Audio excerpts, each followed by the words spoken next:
বাচ্চারা তোমরা সবাই কেমন আছো? আলহামদুলিল্লাহ। আর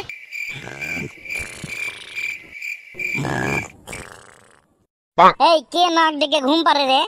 আর ম্যাডাম তন্ময়। বাইগান। আরে তন্ময়, তুমি ক্লাসে এসে ঘুমাচ্ছ কেন?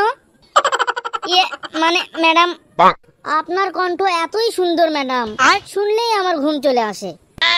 তো বাকিরা কেউ ঘুমায় না কেন, তুমি কেন ঘুমাও? কারণ ওরা আপনার কথা মনোযোগ দিয়ে শোনেই না। আমার সাথে ফাজলামি শুরু করছিস না? আমাকে পাম মারতেছিস, গর্ধব কোথাকার।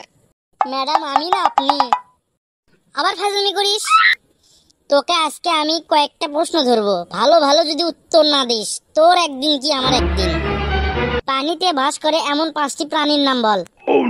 এইটা একটা প্রশ্ন হলো ম্যাডাম। একটা হলো ব্যাং, আর 4টা কে বলবে? তোর বাপ।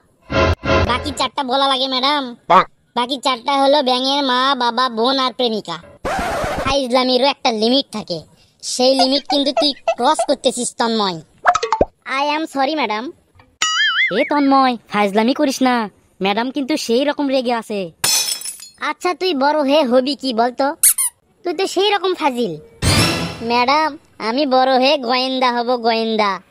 হোয়াট? তুই হবি গোয়েন্দা? হ্যাঁ ম্যাডাম, আমি তো এখন থেকেই গোয়েন্দাগিরি করি। তা কার উপর গোয়েন্দাগিরি করিস শুনি? কেন ম্যাডাম, মা বাবার উপর। কি? মা বাবার উপর? হ্যাঁ ম্যাডাম, যখন মা বাবা ঘুমিয়ে যায় তখন আমি জেগে থাকি। কেন? একদিন আমি ঘুমিয়ে পড়েছিলাম ম্যাডাম, জেগে উঠে দেখি খেল খতম। খেল খতম মানে? মানে কি?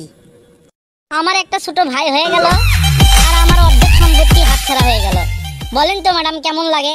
তারপর থেকে আমি গোয়েন্দাগিরি শুরু করে দিয়েছি। The motherfucking Eagle Double G.